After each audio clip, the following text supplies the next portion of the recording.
Welcome to the Wild About Turkey Hunting podcast, a show for those who love the thrill of that first morning gobble, who love sharing the outdoors with a close friend, and for those who never want to stop learning about this awesome ritual we call spring turkey hunting.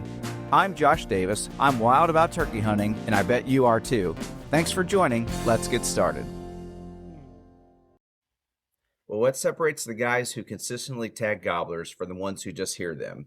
Today, we're breaking down the full turkey playbook, from e-scouting a new property before you ever leave the house, to knowing when patience is deadly and when it's costing you the bird.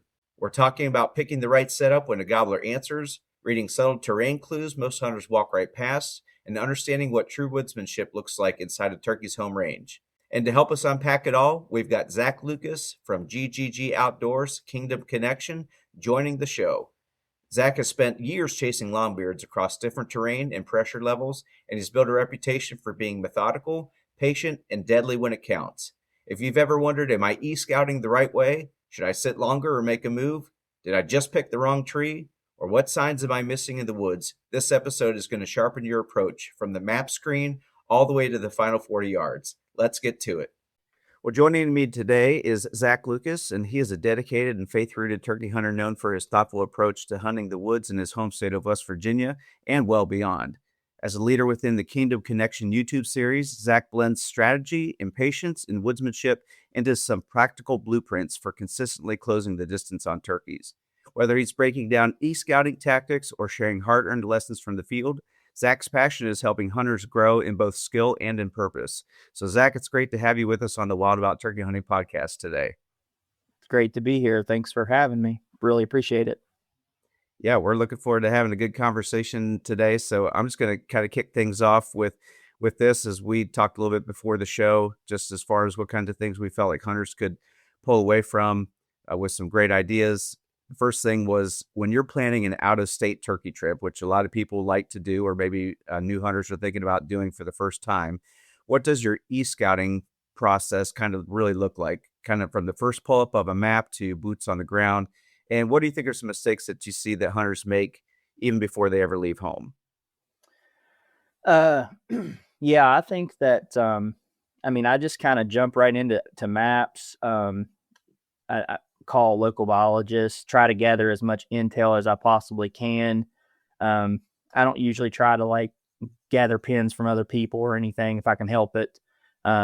If somebody wants to give me a starting area or whatnot, I'll take that, but I'm not looking for any specific, pin or anything like that. But if I can get an area kind of narrowed down based on intel that I can gather through conversation with people that might live there, or biologists, or any kind of data I can find online as far as kill data for those counties in that area, or those specific WMAs or public areas, then I can kind of narrow down where I want to be, and then I can kind of start my planning process. I mean, it's kind of a long process, kind of figuring out what areas you want to be in, and then diving deeper into those areas and kind of picking areas on the map through e-scouting that may look turkey, specifically, looking for water, good looking roosting areas, or ridges that I can move around on, things like that. Obviously depends on the area or the region of the country, but water is a must. The water is one of the main things that I look for first thing. Creek bottoms, any sort of water, that where they can roost and feed and those kinds of things. Then I just kind of start narrowing that down. And then, once you get there, it's all about boots on the ground and driving around, not only finding turkeys, but finding where people are. Specifically, to give an example of this, I went to Missouri about 2 years ago, and I had a general area that I wanted to go to, but there was a couple different pieces of public in that area. And I killed in Iowa, and then I drove to Missouri the next day in the rain. It rained the whole day. So I thought, well, I'll just drive around to these areas and, one, look for sign, try to see some turkeys, look for sign, but two, mainly look for people, where those camps are congregated, those kinds of things. I was totally on my own, sleeping in my truck, going to hunt, strictly public ground there. There was these two pieces of public that weren't too far away from one another. So I went to the one first and I drove around the whole thing, marked camps on my map, marked turkeys on my map. Then I went to the second one and I thought, well, if I don't find anything at the second one, at least I've got the first one to fall back on because I've already done my kind of scout around there. Found some turkeys there that I knew I could get to that weren't right around those people's camps and stuff. So I went to the second area, did the same deal, drove all the way around, marked all the camps, found a bunch of turkeys there, marked turkeys, and then I thought, well, I'm going to listen here, and if I roost one or feel good about it, I'll stay here, and if not, I'll just go back to the other place. Well, I ended up roosting a turkey there that night, and I slept in a parking area. Luckily, nobody showed up there, and nobody showed up there the next morning, and I went in there and killed that turkey. So it all worked out, but that's just kind of that's an example of like part of the process. I mean, that whole thing started probably a year and a half in advance, looking at those maps and those areas. And then once you get there, everything looks a little bit different than what it does on the map. Got a general feel for it, but when you get there, that's when everything really starts coming together. So that's kind of my approach to it, and probably a lot of people's approach to it. But I look at maps like every single day, every night, somewhere, even if it's right here behind my house or where I hunt and stuff.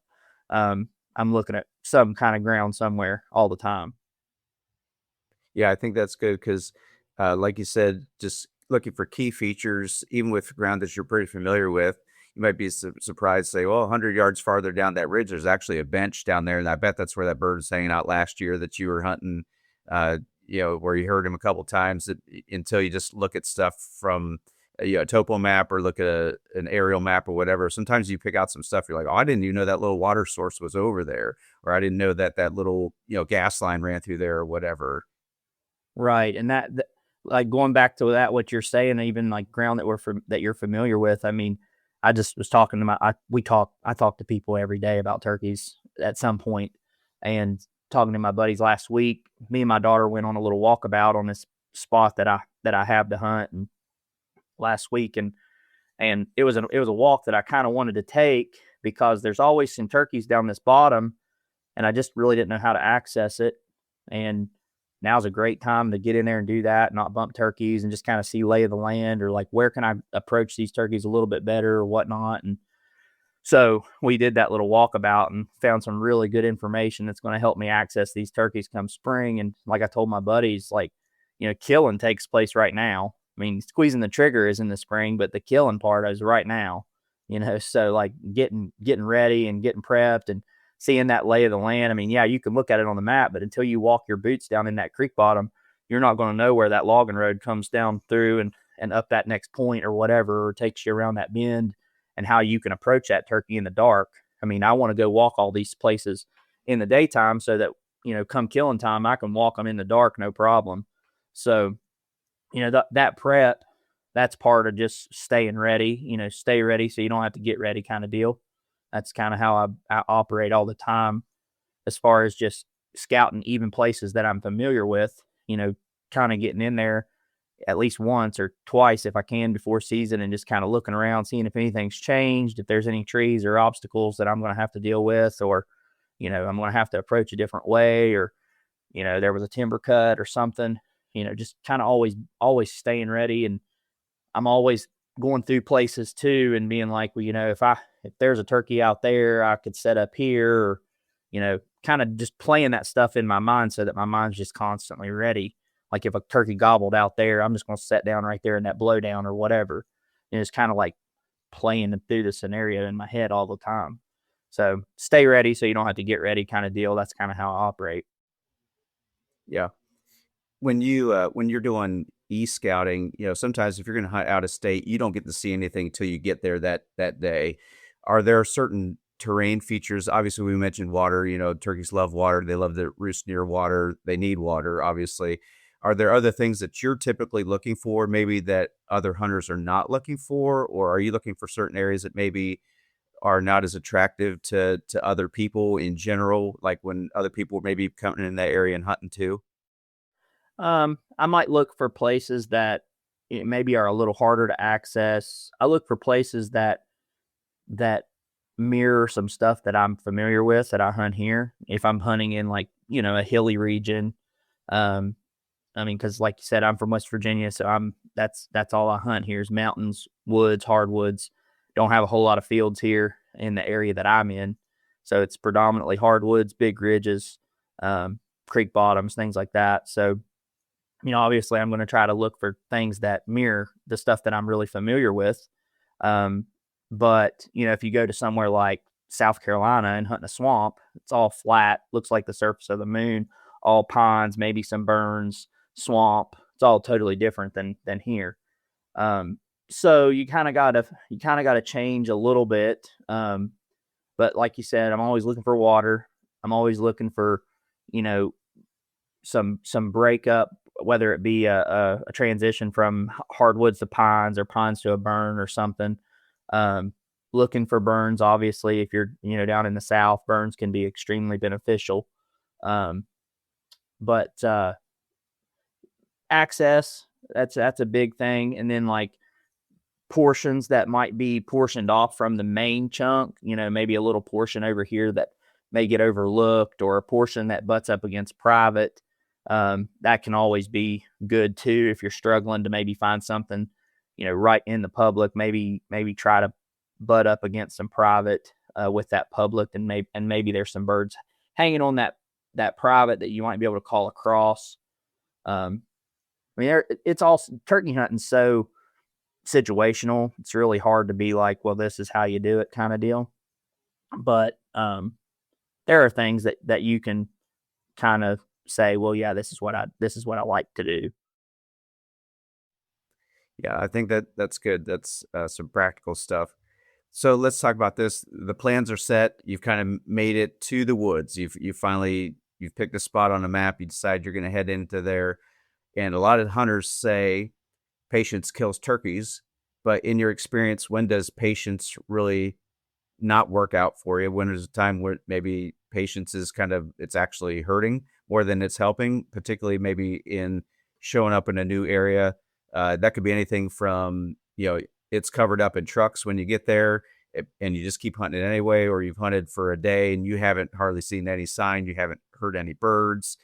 At what point do you kind of say, my patience has run out or my luck's run out and I need to move on, versus still just kind of running with it and sticking with that spot that you've picked out? I think that like I'll say this, my approach at home is 100% different than my approach on the road as far as patience and aggression goes.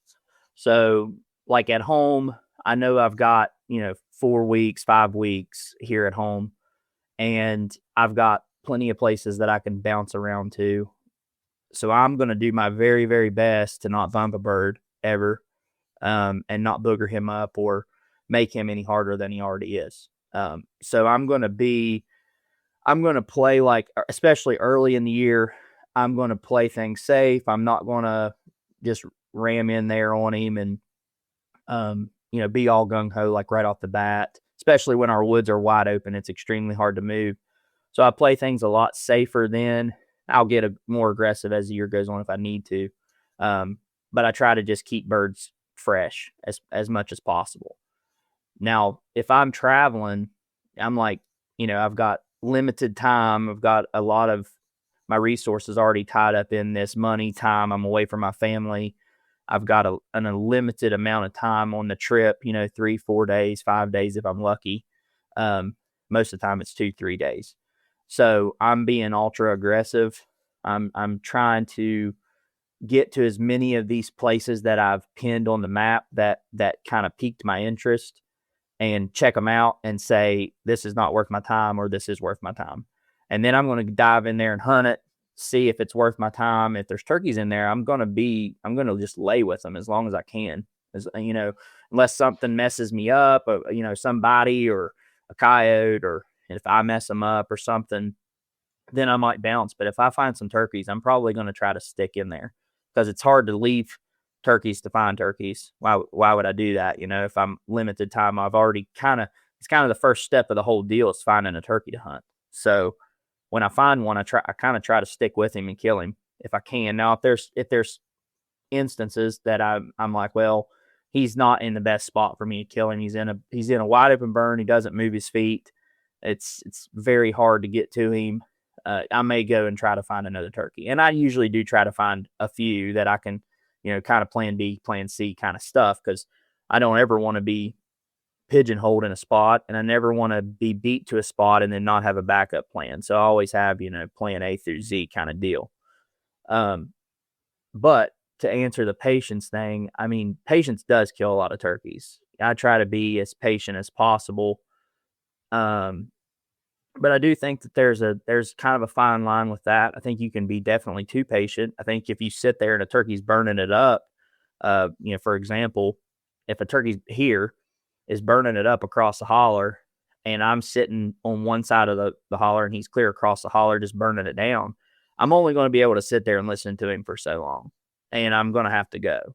Like, I'll sit there and listen to him for a few times, and I'll try to take his temperature and gauge his interest and maybe try to get him to cross that holler, because I've had him do it before. It's not often, but you can get him to do it. You can get them to fly. If they're hot enough, they'll fly a river, a lake, whatever, just not a high percentage thing. But I'm not going to be extra patient where I'm going to sit there for an hour and listen to him. I'm going to sit there for a little while maybe and take his temperature, and then I'm going to cross. Now, that's burned me before where I've crossed, and then of course he's been right over there where I was. But most of the time I'm going to try to get to him if I feel like I can without boogering him up. Or, if you're going to go across a wide open creek bottom and he's going to see you doing it, or like for our first week here when there's no leaves on at all, I mean, there's no way you can do that unless you just made a big loop.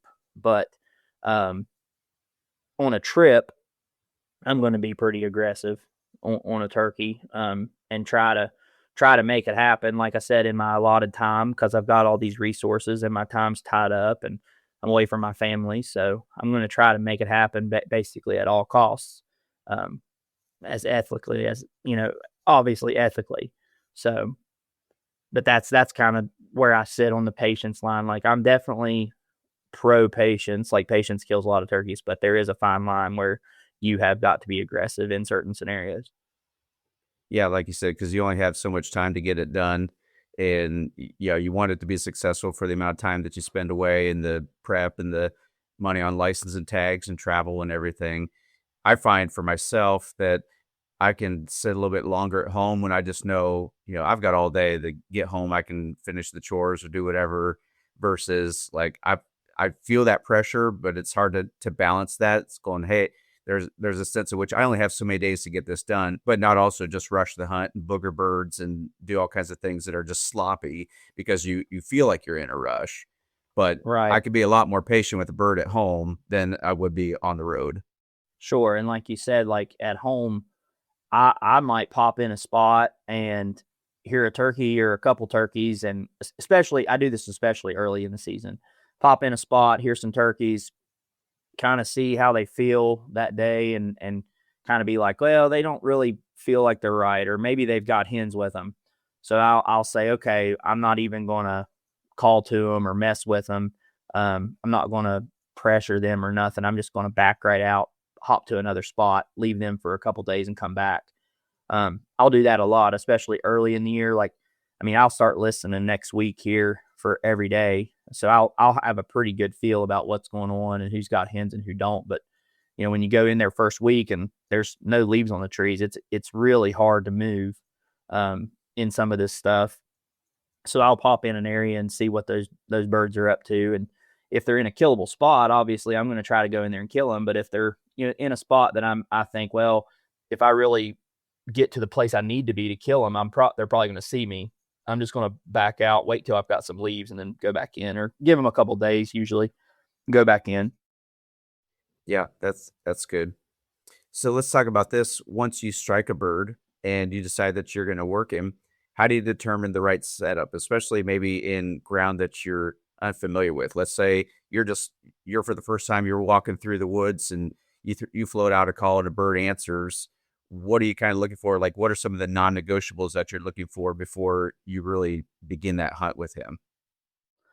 I mean, first thing I'm trying to do is get as close as I feel like I possibly can without if he's gobbling, if I can get him gobbling, okay, let's just say I strike him up in a creek bottom or something, and I can get him gobbling, and then he starts gobbling on his own. Now, if he's gobbling on his own and I can just keep moving in on him as he's gobbling, that's like the ideal situation, because then I don't have to keep calling to him to keep him gobbling. Um, if I can, I'll use an owl or something to keep him gobbling if I have to, rather than a turkey call. But sometimes you just have to. But number one, I'm trying to get as close as I possibly can, using some kind of terrain feature, whether it be a hillside or a ditch or a creek or a point. Maybe I can put a point in between me and him and kind of roll around him. And then I'm trying to, get a setup that gives me adequate cover, a big tree if possible, or I like horizontal cover too. If I can find a tree that has some horizontal cover, like a blow down log behind me or something, breaks me up a lot, or maybe some autumn olive bushes or something, around this tree that kind of breaks me up, some briars or something. It's usually something that I'm looking for as I'm approaching. I'm thinking, okay, that tree right there can hide me. I need to get to that tree. So I'll put trees between me and him and kind of, move up to him if I can as I approach, not just walk, right out in the middle or something. Like I said, use terrain or use trees, put trees between you and him and approach him. And, then, in my setup, I'm always looking for something where, when I see him, he's going to be in gun range. I don't want him coming, especially if I don't have decoys, which I try not to hunt with decoys. Sometimes I do. I don't have anything against decoys at all. I like hunting with decoys. But my preference, if I can, is hunt no decoys, just hide and seek in the woods. That's my favorite. So just going that avenue. If I'm going to set up like that, I want to be, when I see him, he's in range. I don't want him to be looking 100 yards through the woods and have a hang up, or be like, yeah, she's not down there, and start geeking out on me. So I usually will try to put, a bend in the road, or, he has to come around that hillside, or he has to come up out of that holler onto that bench I'm on. I don't like, my least favorite setup is them coming up and popping up, and all you can see is wattles up. Because if you're here and you're a right-handed shooter and he pops up over here to your right, you're in trouble. And I've had him do that a bunch. So I try not to set up. It's hard sometimes, especially here. If he's down over the lip, it's hard to do that sometimes. But I try to back off enough to where he has to come at least up on that bench to see me where I'm calling at. And then if I can too, I'll try to go out. I'll find my tree and say, this is a really good hide. And if I can, I'll run out in front of me somewhere and I'll call, and then I'll go back and sit down and hopefully have him come there instead of come, at a bad angle for me where I'm actually sit down at. Kind of try to steer him per se to that spot. But like we said, it's all situational stuff. I mean, these are just kind of some rules of thumb that I kind of go by, but you just kind of got to find a good hide majority of the time. I think that majority of people that are getting into it early on, probably the mistake that they make is just not thinking they have enough time. And sometimes a bird does come in on you fast. I mean, it happens. But most of the time, if you really just kind of slow things down and you can find a good hide, and don't go crashing over there to it, or don't, if you're walking through a place and you strike a bird, don't panic and just go run it. Like, you don't have to go running back that tree and sound like an elephant running back there and crash down. And take your time, get you a good hide, be quiet as you can, especially if he's close. I mean, them turkeys can hear. So, you crashing around is very abnormal to him, not the norm. So, especially if you're a hen, I mean, they don't weigh 20 pounds. So, you can't be crashing around making a bunch of racket But yeah, take your time. Don't panic, slow things down, take your time and get a nice setup if you can. Try to get some horizontal cover, clip you some limbs if you have to, put them up in front of you or whatever, just to try to break up your outline as much as possible. Those are the things that I try to do and look for if you can. Yeah, because I think you can easily get into a trap. I mean, especially if you've gone all morning and you haven't heard a bird and one finally is gobbling, you can just hurry up and rush and you can just sit right down. And I know that especially where you and I both hunt kind of in the Midwestern states a lot, that first week or so, you get that 10 o'clock sun up above you and it's bright through the woods and it's reflecting off the leaves. And you may have a nice tree that's nice and wide and you have a good field of view, but you're just out in the sun like a sore thumb. But if you just stop and assess, you may see that, and you might have to backtrack a little bit. But if you go back 35 yards, you might have a tree it's got, like I said, some autumn olive or a holly bush or something like that along that's got some extra shade.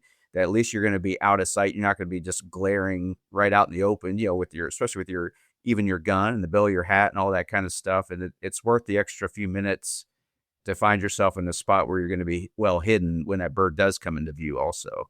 Right. And talking about sun specifically, that kind of that's something that I think that comes over time. That's something you really start paying attention to more, as the morning progresses. If you're hunting on places that even if you're hunting on places that you don't know, pay attention to where that sun's coming up and know, like, well, gosh, if I sit down here and I'm working a bird, well, in 30 minutes, it's going to be right in my face or it's going to be shining on me like a spotlight. And those are things that, you pick up on and you kind of learn to, put that sun at your back if you can, or even, I think a lot of people get caught up in, I've got to sit down with my back to a tree and my, gun on my knee, and you don't. Like, you can get behind that tree and stand up, or even, just kneel behind that tree and let that sun hit the front of that tree, and then you can be behind that tree in the shadows. Obviously use shadows for sure. That's another huge thing. If you can find shadows, that's a huge deal for hiding.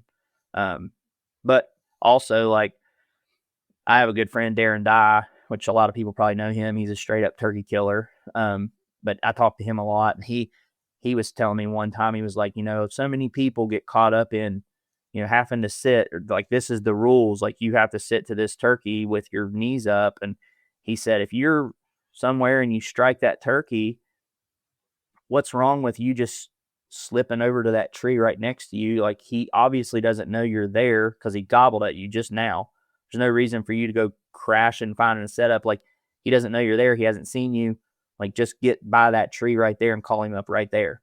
And that works too. In certain instances, those are all just things that, you kind of learn over time, and then when you talk to seasoned hunters, that they pass on that kind of little knowledge like that, and you put that in your little bag of tricks that you can just kind of dive into or delve into when you need to.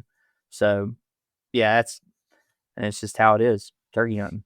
Yeah, that's right. And I think that's just part of woodsmanship overall, is just kind of be able to read the situation, and not everything is going to be on repeat. I know last year, a bird I killed in Michigan, I was laying flat on my stomach. I was just prone out, and I belly crawled out through part of a field to get to where he was. He'd already come in.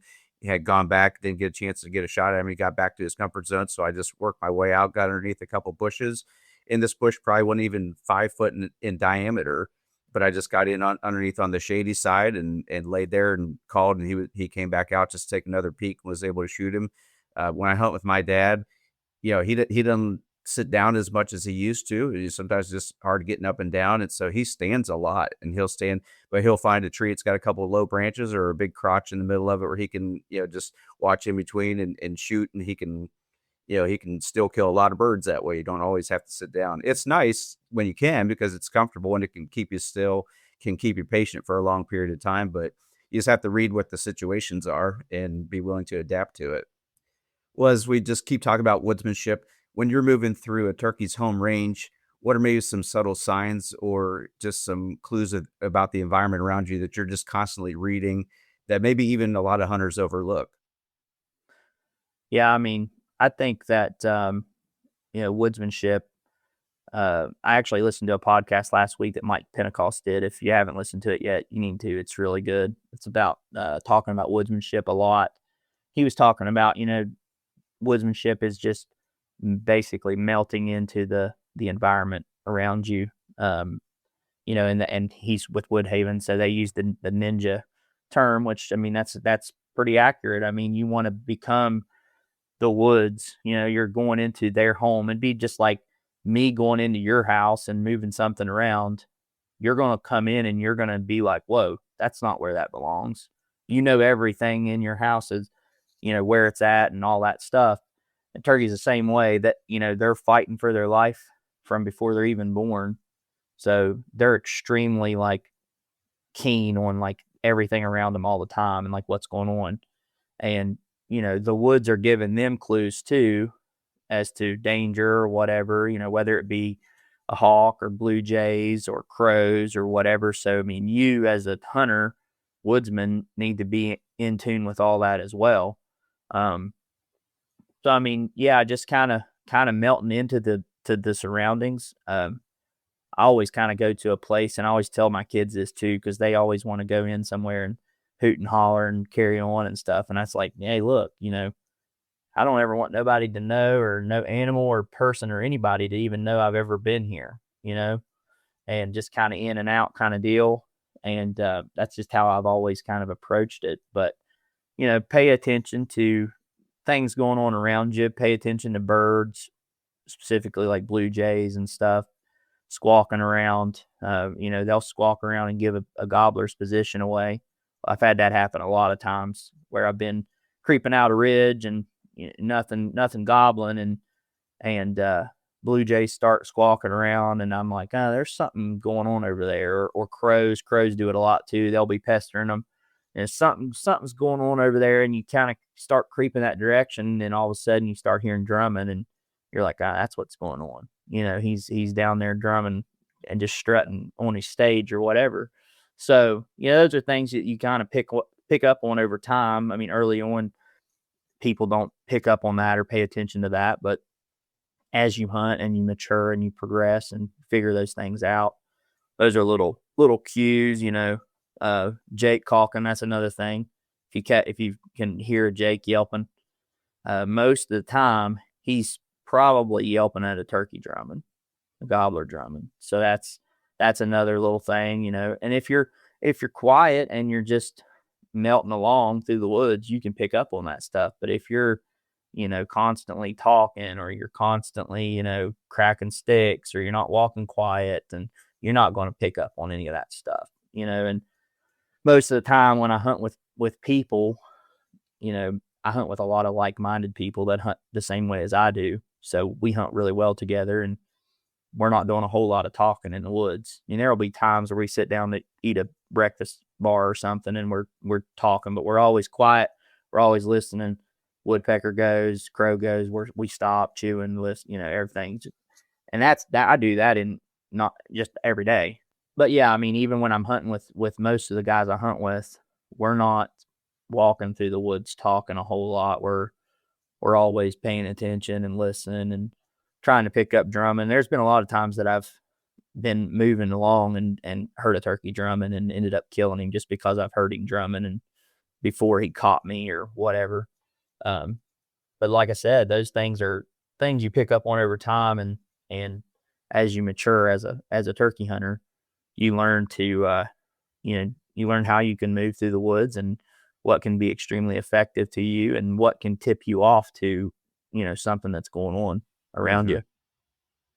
Yeah, and I think it's important too, when you're going through the woods, you may have called at a spot, not heard anything. You think, okay, you look at your map or whatever, you say, I'm going to go to this next ridge or whatever.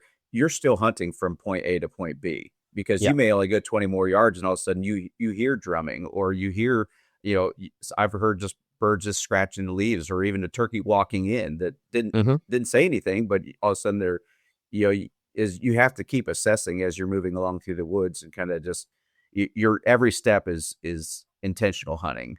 Correct. Yeah, everything's intentional, thought out. Like you said, I'm not just saying, well, I got to get to that high knob, so I'm just going to burn feet to get there. I'm hunting my way to that spot. Killed a lot of turkeys between point A and point B.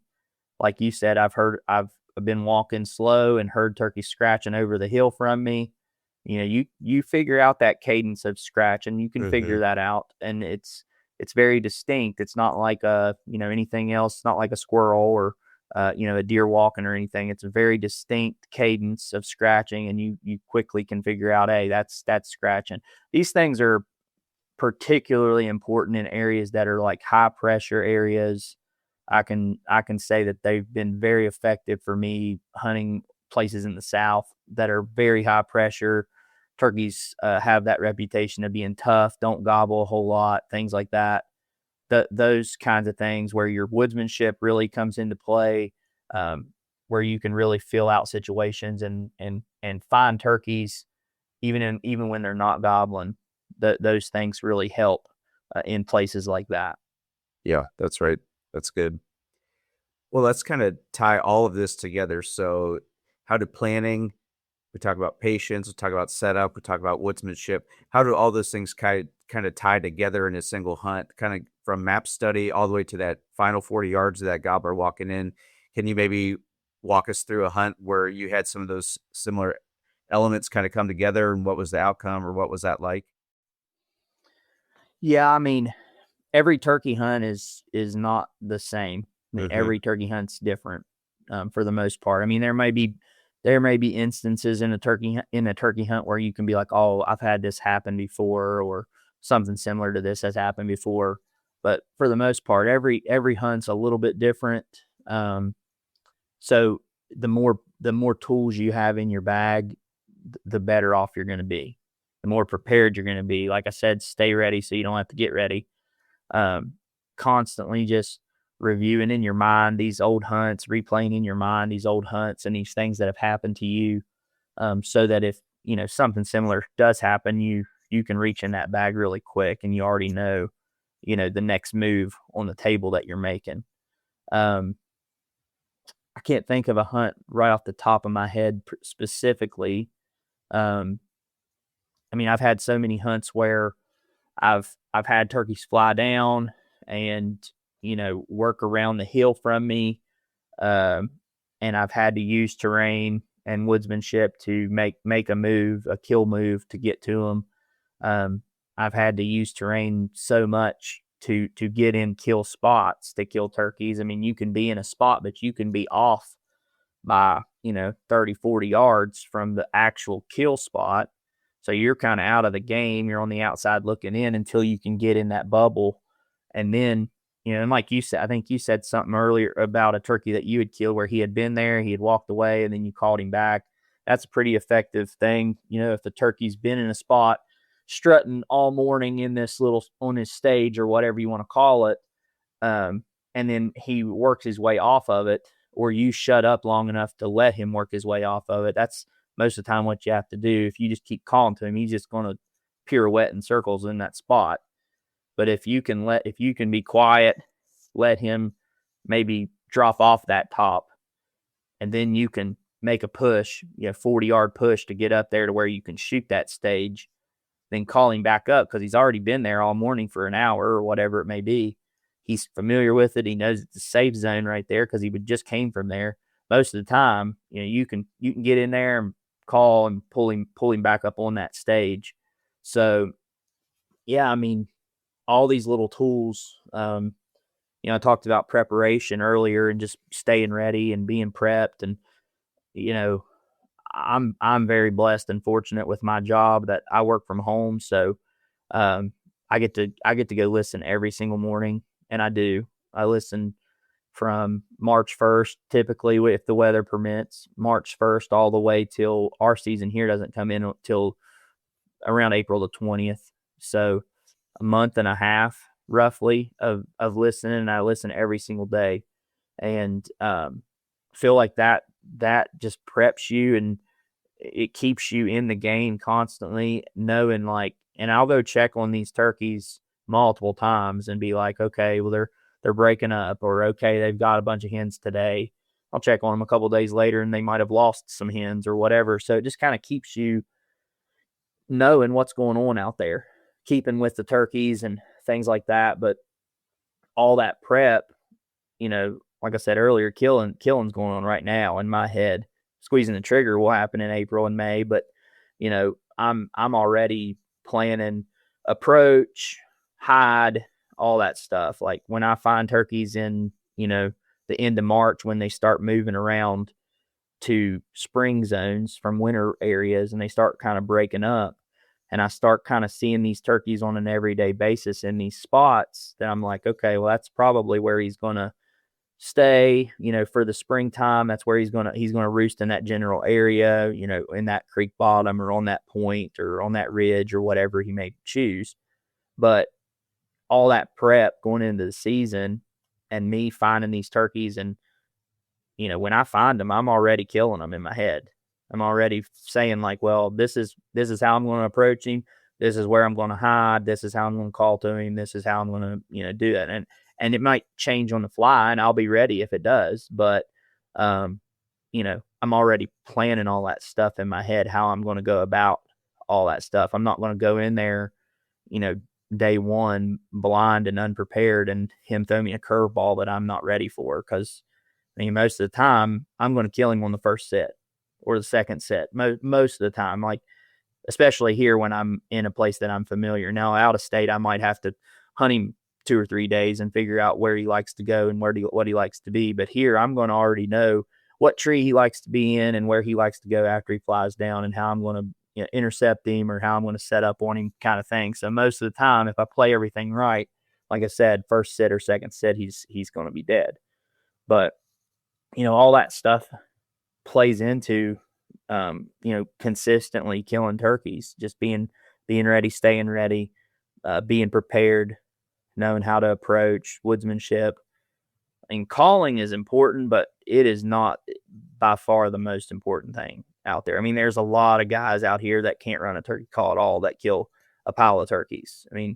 Just by woodsmanship or being able to, be in the right places at the right times. And, maybe they can squawk on a turkey call a little bit, but and I'm not saying calling's not important. Realism absolutely kills turkeys. It will stack your hand a little bit if you can be more real and you practice it and you become more real. It definitely helps. And anything that you can do to put some odds in your favor, obviously, because the turkey is much smarter than us and much more keen with their survival and their eyesight and all that than we are. But I feel like we can go on and on and on forever on that, because there's so many crutches that people have come to, gain over the years, trying to stack the odds in our favor instead of the turkey's favor. So it's kind of like, it's kind of a gray area. You could go on and on about all kinds of stuff, decoys, on X, whatever you want to say. Better calls now than there used to be. Better guns, better ammo, better camo, all that stuff. Yeah, sure. But if you play him on a fair playing field, you give him a fair shake, and you just match wits with him. That's what got me into turkey hunting, is the ultimate matching of wits, the ultimate chess match with him on his home turf where he lives. I grew up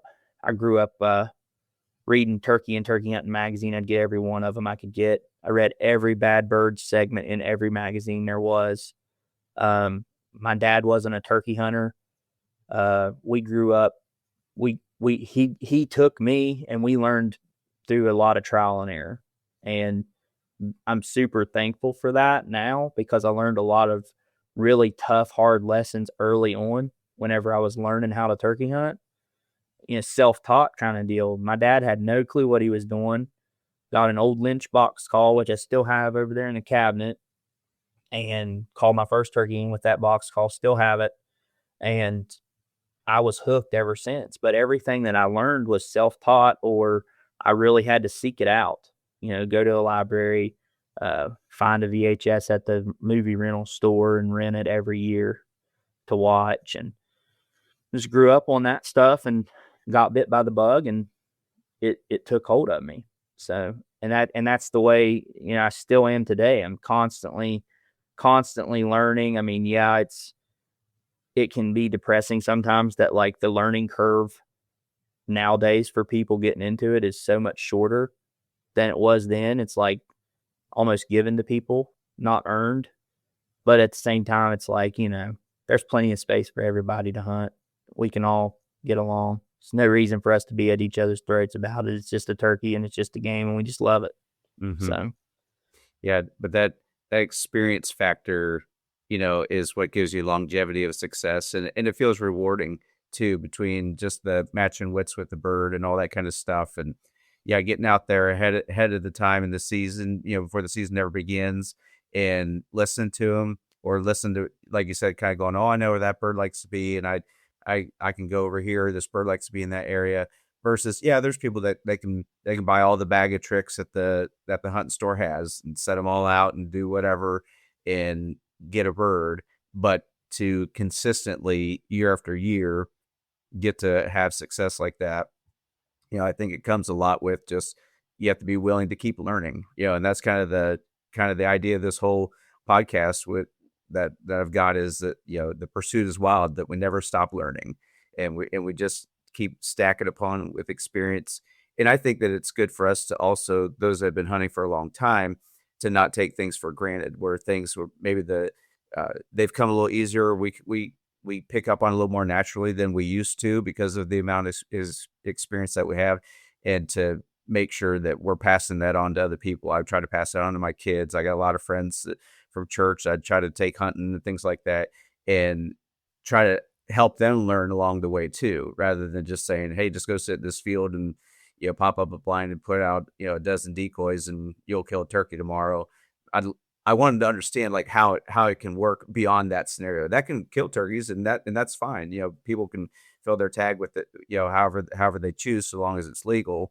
I'm okay with that. But I want them to know maybe some of the ways that you and I have, sounds like, grown up similar to just enjoying all of that kind of stuff. So right. I mean, I always have tried to like make a goal for myself to introduce somebody new every spring if I can, whether it be a kid or an adult that just maybe has never experienced it, or maybe they've been and they just haven't experienced it how I hunt. Maybe they've only experienced it in a blind, deer hunting a turkey kind of deal. So I try to expose people to that. And then like with my kids, especially, like both of them killed their first turkeys out of blinds. And then after I felt like they were big enough and old enough, I said, okay, we're not doing that no more. Like, you're going to put your back on a tree and you're going to hunt like I hunt. And then you can formulate your own opinion on it, whether what you like better. And both of them have been like, yeah, this is way better than hunting out of blind. They made that decision on their own. I didn't. I just exposed them to both. And then like my nephew, he's kind of my protege kind of deal. His dad don't hunt, so I'm his avenue to take him hunting, and I've taken him since he was little, and now he's bigger, taller than I am. He's 16, but he's ate up with it now. And so, and he calls me every day, and we talk hunting and deer hunting and turkey hunting, but he's already gung ho ready for spring, can't wait. And, he's become like my hunting buddy here. So, it's just letting people formulate their own opinions.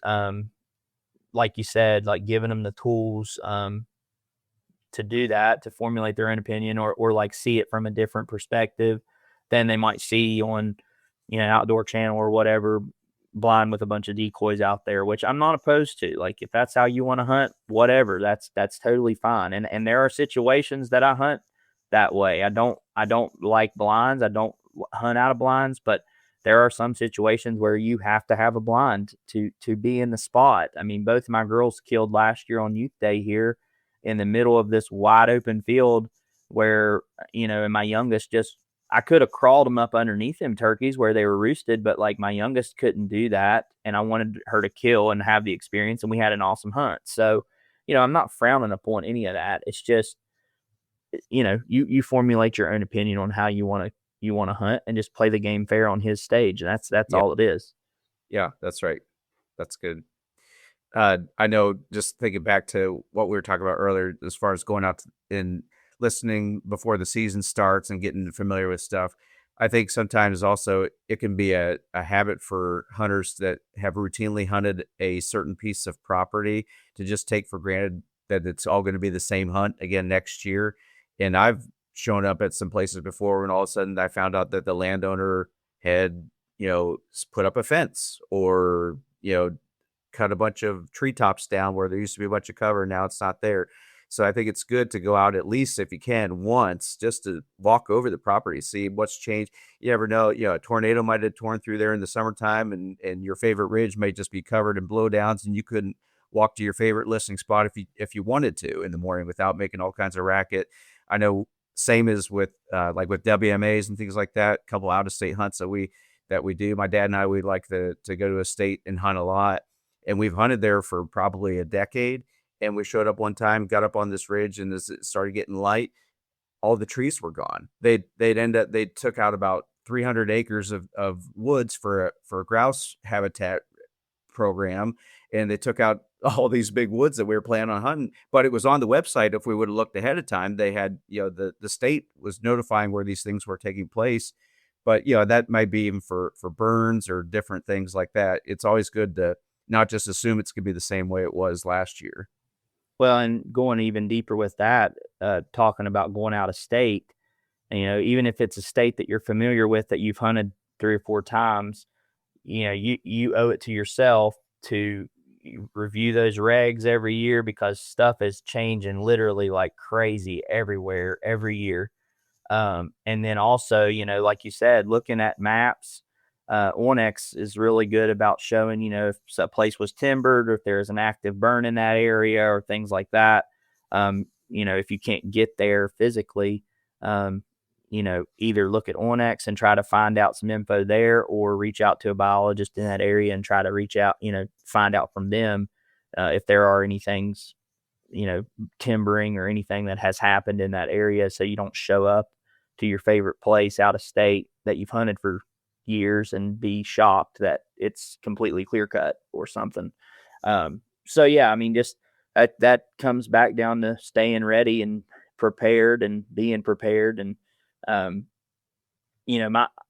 deer hunt and stuff too, and I fish and whatever, and I stay busy outside in the outdoors, but I'm a turkey hunter, and turkey, there is not a day of my life. You can ask my wife. There's not a day of my life that's turkeys are not talked about or thought about, or, a call's not ran in this house or a map's not looked at or something. It's always something, some kind of prep.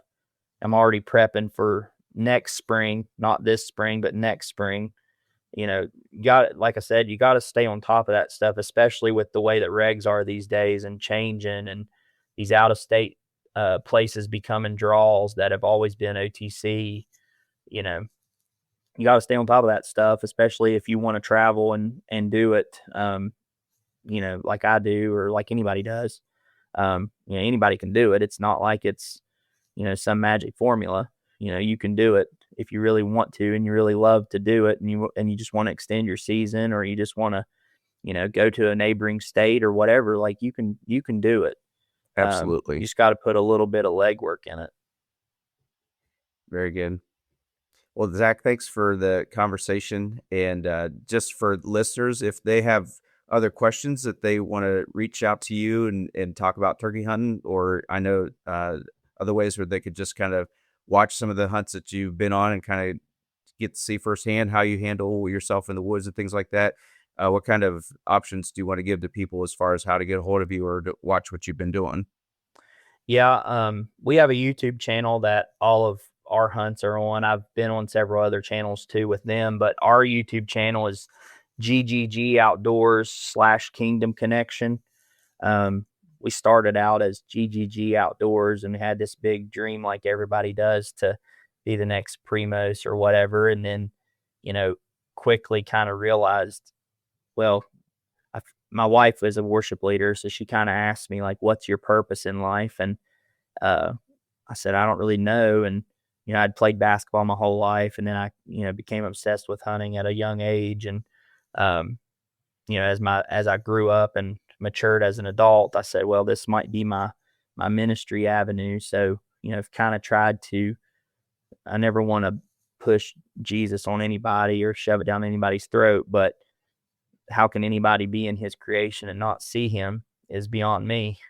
And, so I always try to just give thanks where I can to him. And if it weren't for him, I wouldn't have the breath in my lungs or the passion in my heart to do what I do. So, I thank him when I'm able to experience a spring morning. Every spring morning, I thank him for it.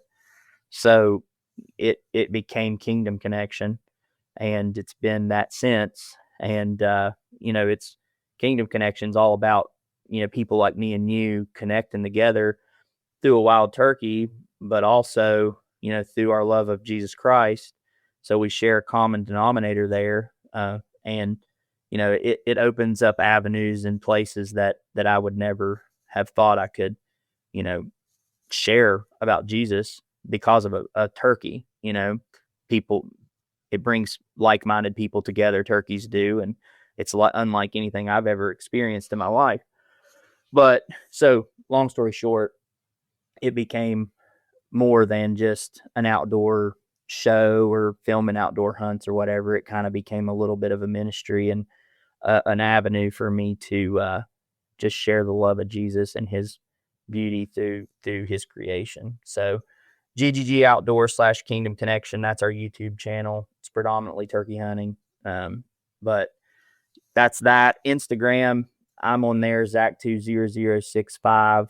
And then our Kingdom Connection Instagram is Kingdom Connection WV. And then Facebook, Zach Lucas is me. And then we've got the Grunt Gobble and Gills Outdoors / Kingdom Connection is our Facebook page. So that's where you can reach out to us. Send me a message on any of those things. I'll respond. Love to talk turkey with everybody. I build turkey calls. I don't really put them out there for people, but if people want some, I'll build them whenever they want. Mouth calls. So just always love talking turkeys with people. Always love connecting with people. It's part of Kingdom Connection, just connecting with people and traveling and hunting with people all over the country. And like I said, it's opened doors for me that I would have never thought possible. That's for sure. Mm-hmm. That's awesome. Well, thanks, Zach. Good luck this season, and hope you have a chance to fill a lot of tags. Thank you. I really appreciate you having me on. That right there is the complete turkey hunting playbook. Planning the trip the right way, being patient when it matters, choosing the right setup, and reading the woods like a gobbler lives there, because he does. Huge thanks to Zach from Kingdom Connection for breaking it all down and sharing the mindset behind consistent success. And if this episode helped you level up, here's how you can support the show. First, make sure you're subscribed so you never miss an episode. Second, leave us a 5-star review. Those reviews genuinely help more hunters find our podcast. And third, share this episode with a buddy who needs to hear it before opening morning. And finally, if you believe in what we're building here, consider financially supporting the show. Your support helps us keep bringing on great guests and producing content that makes you feel more effective in the woods.